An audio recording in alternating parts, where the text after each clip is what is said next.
So hello hi everyone. सो आज हम पढ़ने वाले हैं लेक्चर 2 में कि स्टैट्यूटरी इंटरप्रिटेशन क्या होता है। एक्चुअली हमने ये चीज़ आपको पता है कि पहले ही पढ़ ली है, बहुत छोटे में पढ़ी है। तो अब इसके अंदर दो रूल्स होते हैं, प्राइमरी रूल, सेकेंडरी रूल। ठीक, कंफ्यूज मत होना कि यार ये प्राइमरी रूल क्या पढ़ाने वाली है ये। सो प्राइमरी रूल कुछ भी नहीं है, ये सारी चीजें हैं, literal rule, golden rule, mischief rule और पर्पसिव रूल। अब ये सारे रूल्स को हम पढ़ने वाले हैं किस हिसाब से, 10 मार्क्स के हिसाब से, कि अगर बड़े मार्क्स में क्वेश्चन आ जाता है तो क्या कितना कैसे लिखना है। क्योंकि ऐसा हो सकता है कि क्वेश्चन आ जाए कि भाई लिटरल रूल बताओ, गोल्डन रूल बताओ, मिसचीफ रूल बताओ, ऐसे भी क्वेश्चन आ सकता है। ठीक, सो हम इस तरीके से इसे पढ़ने वाले हैं। So without wasting time start करते हैं। उससे पहले मुझे आपको एक चीज बतानी है कि आप चाहो तो मुझे इंस्टाग्राम पे भी फॉलो कर सकते हो।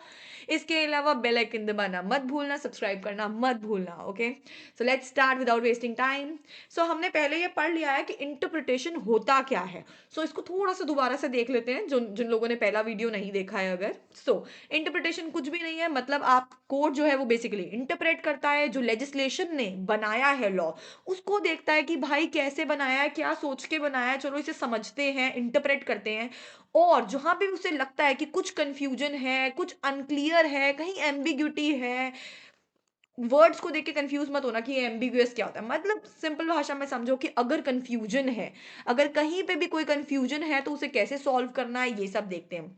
और ये भी सोचते हैं कि भाई जब लेजिस्लेचर बना रहा था उस लॉ को, तो उनका इंटेंट क्या था, वो क्या सोचते हुए उसको बना रहा था। और अब वो ये सब तो सोच लिया उन्होंने कि इंटरप्रेट करना है, कंफ्यूजन हटाना है, उनका इंटेंट सोचना है। तो ये कैसे सोचना है, हमें सोचना है इन रूल्स को अप्लाई करते हुए। ओके, क्लियर इतना। सो जब भी अगर मान लो फुल फ्लेज क्वेश्चन आता है कि भाई लिटरल रूल बताओ क्या होता है, तो अगर तुम लोग इसका डेफिनेशन लिख दोगे ना, क्योंकि बहुत इजी है यार, ये तुम 1 नंबर 2 नंबर के लिए भी याद कर ही रहे हो ना कि क्या होता है ये, तो यहाँ पे भी डाल देना है इसको, कोई दिक्कत नहीं है। फिर उसके बाद एक्सप्लेन करना स्टार्ट करना। इवन फुल फ्लेज क्वेश्चन आए कि लिटरल बताओ, गोल्डन बताओ, मिस्चीफ बताओ, पर्पसिव बताओ, तब भी डाल सकते हो, थोड़े पेज भर जाते हैं। और ये वाला हमने पहले वाले वीडियो में कवर किया है, छोटे छोटे में से। ठीक, तो चलो स्टार्ट करते हैं।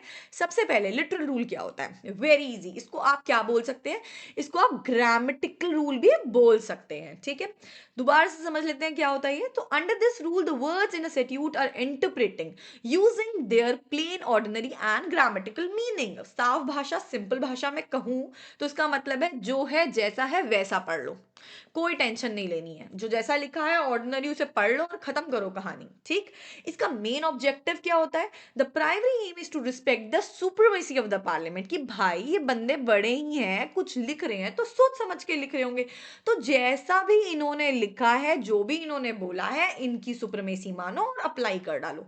द जज is not not concerned with the consequence. उसे कुछ लेना देना नहीं है जज को कॉन्सिक्वेंस से, बस वो स्ट्रिक्टली उस चीज को अप्लाई कर देते हैं कि जैसा भी स्टैट्यूट में लिखा हुआ है उस चीज को, सिंपल बिल्कुल। अब इसका प्रिंसिपल क्या है, द जज must not go outside the clear meaning of the word even if the result appears to be harsh and unjust. उन्हें कुछ नहीं पड़ा कि भाई थोड़ा अनजस्ट लग रहा है, कुछ क्लियर नहीं हो रही है बातें, बस उन्हें कोई फर्क नहीं पड़ता, जो जैसा लिखा हुआ है वो उसको अप्लाई कर देते हैं। ठीक, बिना किसी पंगेबाजी के।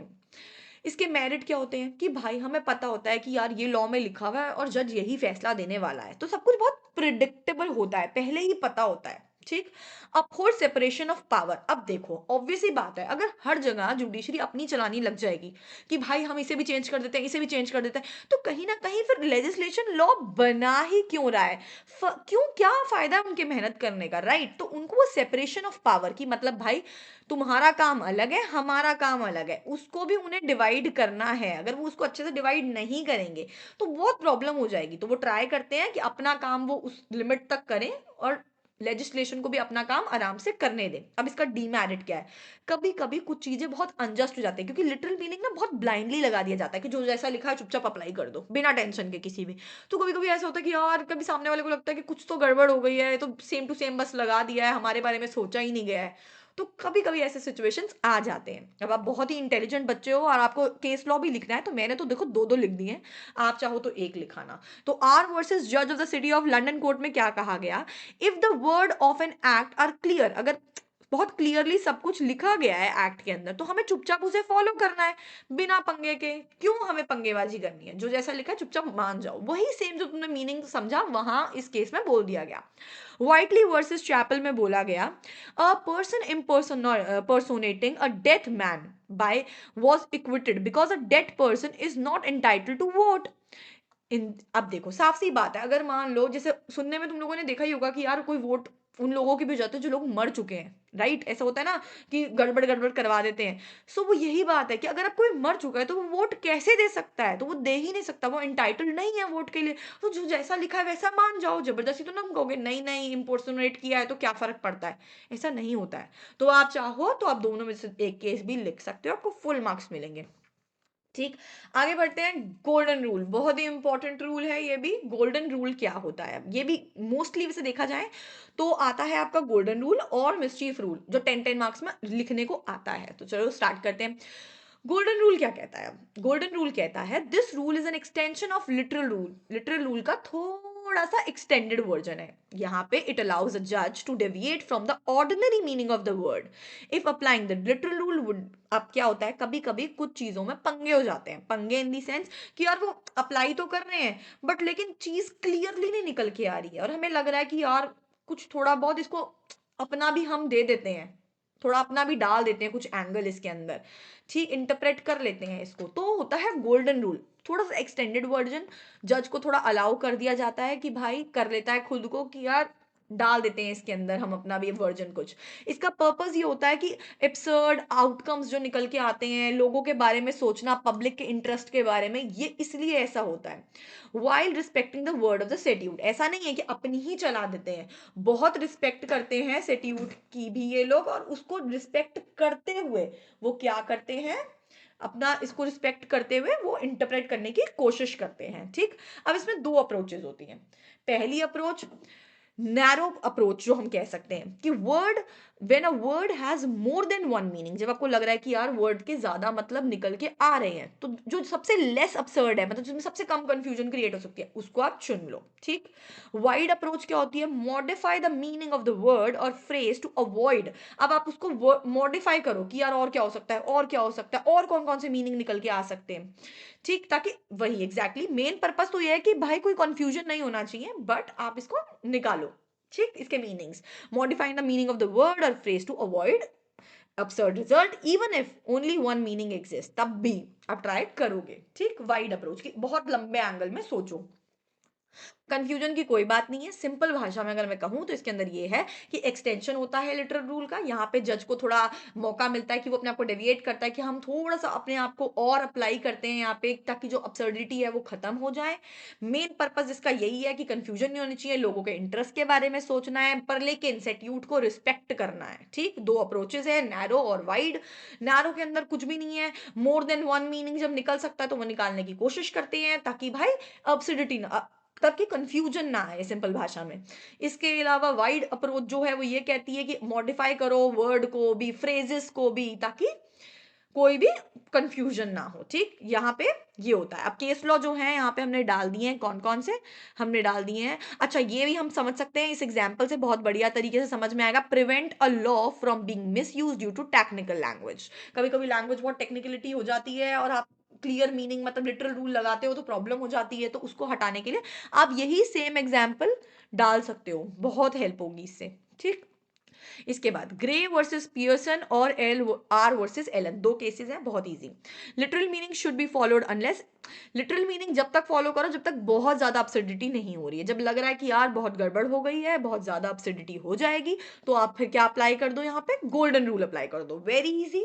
एलन में क्या बोला गया, आर वर्सेस एलन में, interpreted marry as go through a marriage ceremony to avoid. अब मैरी का क्या मतलब है कि आपको मैरिज सेरेमनी से होके गुजरना है। अब मैरी वर्ड से कुछ समझ नहीं आ पा रहा ना कि व्हाट मैरी मीन्स, क्या करूंगा मैरी का, शादी करनी है नहीं करनी है। तो यहाँ पे ये कहना चाहता था कि मैरिज सेरेमनी से होके निकलोगे तभी आप शादीशुदा माने जाओगे, नहीं तो नहीं माने जाओगे। To avoid absurdity in a bigamy case, तो आपको बताना है ये चीज, ठीक, ताकि पंगे ना हो कि शादी करनी होगी इसके अंदर। क्लियर। नेक्स्ट में पहुंचते हैं हम मिसचीफ रूल बहुत इजी है ये, बट बहुत ज्यादा मोस्ट इंपॉर्टेंट, मोस्ट इंपॉर्टेंट। इतने साल पहले मेरे एग्जाम में भी यही पूछा गया था और अब भी ये पूछा जाएगा, मैं लिख के दे रही हूँ 10 मार्क्स में, ये बहुत इंपॉर्टेंट क्वेश्चन, 10 तो 5 में तो आएगा ही, तो अच्छे से समझना। मिस्चीफ रूल ये कहता है, पहली बात तो इसको हेडन्स केस भी बोलते हैं, बहुत इंपॉर्टेंट है, ठीक है। सो ऑरिजिन क्या है इसका, laid down in Hayden's case. This is the one of the oldest rule of the interpretation. ठीक, अब इसका पर्पस क्या होता है ये समझ लेते हैं। To identify and suppress the mischief, ताकि जो भी पंगा है, कुछ लग रहा है कुछ गड़बड़ है, उस गड़बड़ को हटाने के लिए, उस डिफेक्ट को हटाने के लिए हम इस लॉ का इस्तेमाल करते हैं, ठीक। और डिफेक्ट मिसचीफ और defect in the common law, that statute intent, that अब बेसिकली इसमें इंटेंट क्या होता है, रेमेडी देना, कि अगर हमको लग रहा है कि कुछ गड़बड़ है तो चलो इसकी रेमेडी देते हैं और इस चीज को सही कर देते हैं, ठीक, ये होता है main purpose. Defect in the common law that statute was intended to remedy, की रेमेडी दे सके उसकी। फोर की क्वेश्चंस टू अप्लाई, अब इसमें क्या क्या क्वेश्चन अप्लाई होते हैं ये बहुत इंपॉर्टेंट है, ये आपको ऐसे ही लिख के आना है सेम। क्या क्या क्वेश्चन है कि what was the common law before the statute. अब आपको पता चल गया है कि भाई इस सेट्यूट में कुछ कुछ गड़बड़ है और ये बहुत गड़बड़ लिखा है, अब आपको इसका रेमेडी देना है, तो आप कैसे रेमेडी दोगे। पहले आप देखोगे कि भाई इस सेट्यूट से पहले क्या कॉमन लॉ था जो फॉलो फॉलो हो रहा था, ठीक। उसके बाद आप देखोगे व्हाट वाज द मिसचीफ और defect not covered by the common law, अब जो पहले कॉमन लॉ था उसमें क्या गड़बड़ थी और क्या डिफेक्ट था जो उस लॉ में कवर्ड नहीं था। Why did Parliament provide a statute, और अब इस सेट्यूट को क्यों लेके आया है पार्लियामेंट, क्या वजह है उसे लेके आने की। और व्हाट वाज द पर्पस और remedy, sorry intent behind the remedy, अब जो रेमेडी हम देने वाले हैं उसके पीछे क्या पर्पस है, क्या इंटेंट है, इस बारे में बात होगी, बहुत इंपॉर्टेंट है ये, ठीक है। दोबारा समझ लो, सिंपल सा है कि मिसचीफ का मतलब होता है कि कोई डिफेक्ट है कॉमन लॉ में, और अब चार क्वेश्चन हम लेते हैं, सोचते हैं कि अप्लाई करते हैं कि कैसे उस चीज को ठीक करा जाए। कि कॉमन लॉ जो था, what was the common law, क्या था सेट्यूट से पहले, उसमें क्या मिसचीफ है, क्या चीजें हैं जो कवर नहीं करी गई हैं कॉमन लॉ के अंदर, क्या रेमेडी है पार्लियामेंट जो उसके लिए प्रोवाइड करेगी, और उस रेमेडी को जो दे रही है उसके पीछे क्या पर्पज और क्या इंटेंट है, वेरी इजी। अब इसका एडवांटेज क्या है, promote a promote a more just outcome, ताकि अच्छा आउटकम निकल के आए। Focus on the intent and objective of the law, क्या इंटेंट है क्या ऑब्जेक्टिव है वो देना लॉ का, ठीक। लिमिटेशन क्या है, ग्रांट जजेस मोर डिस्क्रिशन, इसके अंदर क्या होता है, जजेस को डिस्क्रिशन मिलती है कि विच में blur the line between interpretation and legislation, कहीं ना कहीं जजेस को बोला जाता है कि आप अपना दिमाग यहाँ पे पूरा पूरा इस्तेमाल कर सकते हो, और एक तरीके से इंटरप्रिटेशन और लेजिस्लेशन के बीच की लाइन होती है उसको ब्लर कर दिया जाता है कि आप देख लो इस डिफेक्ट को खत्म करते हैं मिलजुल के, ठीक। इसमें दो केसेस बहुत इंपॉर्टेंट, स्मिथ वर्सेस हेग और royal nursing versus royal college of nursing versus DHSS, ठीक। सो पहले हम ये वाला केस देखते हैं, थोड़ा सा इजी है उन लोगों के लिए जो ज्यादा नहीं पढ़ना चाहते, बट ये तो आपको चार क्वेश्चन ये ऐसे तो लिख के आना ही है। इसमें ये बोला गया कि nurses assisting in abortion procedure were included to fulfil the legislative purpose of safe abortion. अब अगर मैं कहूँ कि कोई अबॉर्शन कर रहा है तो हमको पता है कि यार अबॉर्शन हो रहा है तो वो एक इलीगल एक्टिविटी और वो अलाउड बिल्कुल नहीं है, that is not at all allowed. But अब आपको पता चलता है कि सेफ अबॉर्शन किया जा रहा है, उस टाइम से पहले कर लिया है, पहला ही मंथ था, ठीक, सारी लीगल चीजें देख ली गई हैं और उसके हिसाब से वो एक सेफ अबॉर्शन है, तो ये तो रॉन्ग नहीं है। लेकिन अगर आप सिर्फ अबॉर्शन पढ़ोगे तो आप कहोगे यार ये तो इलीगल है, तो गलत है, ठीक। लेकिन अगर प्रॉपर प्रोसीजर देखा गया है कि कितने टाइम पे किया जा रहा है, कितने मंथ्स पे किया जा रहा है, वो सब प्रॉपरली अप्लाई, तो ये हमने खुद से उस डिफेक्ट को खुद हमने देखा कि अच्छा ये तो सेफ अबॉर्शन किया गया है, तो इसमें कोई भी गड़बड़ नहीं है, ठीक। तो ये होता है आपका मिसचीफ रूल को अप्लाई करके इस चीज को देखना कि पर्पस क्या था, अबॉर्शन क्यों रोका गया है, क्यों रोका है लेजिस्लेचर ने, कि भाई किसी भी भ्रूण हत्या मतलब किसी बच्चे की हत्या नहीं होनी चाहिए जो पेट के अंदर है, बट यहाँ तो सेफ किया जा रहा है, अभी तो बस जस्ट वो एक सीड है उसके अंदर, आप कह सकते हो सिंपल भाषा में कहूँ तो, और उसी को हटाया गया और ये एक सेफ अबॉर्शन है, इसमें किसी की हत्या नहीं हुई, धड़कन नहीं बनी बच्चे की उस समय तक, ठीक, ये बताया गया है। इसके बाद Smith versus Hague, prostitute soliciting from windows were held liable even though not literally in the street as the act indeed intended to prevent public solicitation. अब बोला गया कि भाई ये तो विंडो से कर रहे हैं, अलाउड तो क्या नहीं है कि स्ट्रीट पे जाके सॉलिसिट करना, सीट पे सॉरी स्ट्रीट पे जाके, स्ट्रीट मतलब गलियों में जाके अगर कोई कर रहा है वही सेम हरकत तो that is not allowed, but window से कर रहे हैं तो क्या वो अलाउड है? सो इस बारे में बात हुई। उन्होंने कहा कि अगर वो ये अलाउड बिल्कुल नहीं है कि कोई स्ट्रीट पे जाके सॉलिसिट करे और पब्लिक को ऐसे परेशान करे, तो this is not at all allowed. तो उन्होंने वो लगाते हुए मिसचीफ रूल इस चीज के अंदर ये बात कही। ठीक।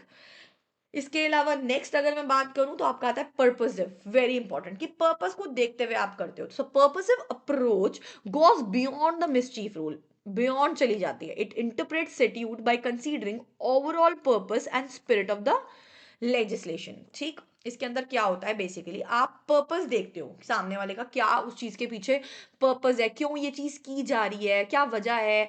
ठीक। कुछ चीजें जैसे कॉन्स्टिट्यूशनल ह्यूमन राइट्स ऐसे होते हैं जो पर्पसिव होते हैं, जिसके अंदर आपको देखना पड़ता है कि क्योंकि वो चीजें टाइम टू टाइम चेंज होती हैं, आपको देखना पड़ता है कि हाँ यह सिमिलर है ये चीज या नहीं है उस चीज से, और वो नीड ऑफ एन आर बन जाता है, सिंपल लैंग्वेज में कहूँ तो मैं। ठीक। सो डेफिनेशन से अच्छे से समझते हैं हम इसे। The purposive approach goes behind the mischief rule. ठीक। वहां तो हम डिफेक्ट को ठीक कर रहे थे, यहाँ हम पर्पस देख रहे हैं। It interpret statute by considering the overall purpose, कि उस सेट्यूट का पर्पस क्या है, लेजिस्लेशन क्या करना चाहता था, उस चीज को क्यों बनाया है, लेजिस्लेशन का क्या पर्पस था जब जब उन्होंने ये पूरा सेट्यूट लिखा, जब ये चीज लिखी, ये बिल आया, ये एक्ट बन गया, तो उनका पर्पस क्या था उस चीज को करने का, ये हम देखते हैं यहाँ पे। ठीक है। The common is in this interpretation of international, ये बेसिकली कब कब होता है, जब इंटरनेशनल चीजें होती हैं, कॉन्स्टिट्यूशनल चीजें होती हैं, ह्यूमन राइट्स चीजें होती है, कि हम लोगों के बारे में ज्यादा सोच रहे होते हैं। और जब आप लोगों के बारे में सोचते हो तो उस चीज के पर्पस को निकालने की, एकदम उधेड़ने की, ना बाल की खाल निकालने की कोशिश करते हो कि भाई कुछ भी चीज मिस नहीं होनी चाहिए और हमें लोगों का भला करना है। मैं एग्जाम्पल समझाती हूँ। अब जैसे राइट टू लाइफ हमारे पास है, बट हमने खुद निकाला ना कि यार राइट टू लाइफ तो है, बट राइट टू डाई वो नहीं है हमारे पास। हम अपनी जिंदगी खुद खत्म नहीं कर सकते, ज्ञान कौर का केस, राइट, हमने कॉन्स्टिट्यूशन में ये चीज पढ़ी। सो हमने ये खुद देखा कि पर्पस क्या है राइट टू लाइफ का, कि आपको जीने का अधिकार है लेकिन मरने का नहीं है। उसकी खाल, बाल की खाल निकालने की कोशिश करी गई ताकि सोशल जस्टिस लोगों को मिल सके और लोग अच्छे से जी सके।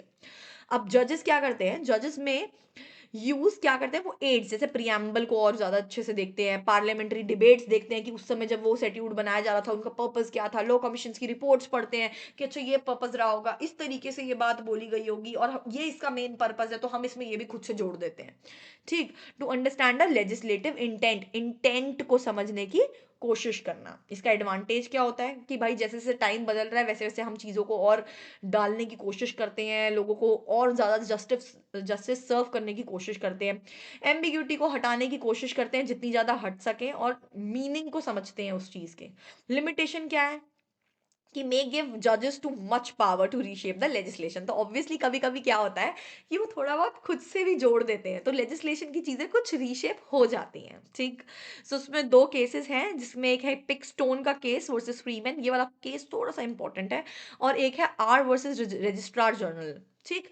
सो यहाँ पर क्या था, पहले ये नीचे वाला पढ़ते हैं, पिकस्टोन वर्सेस फ्रीमेन्स का।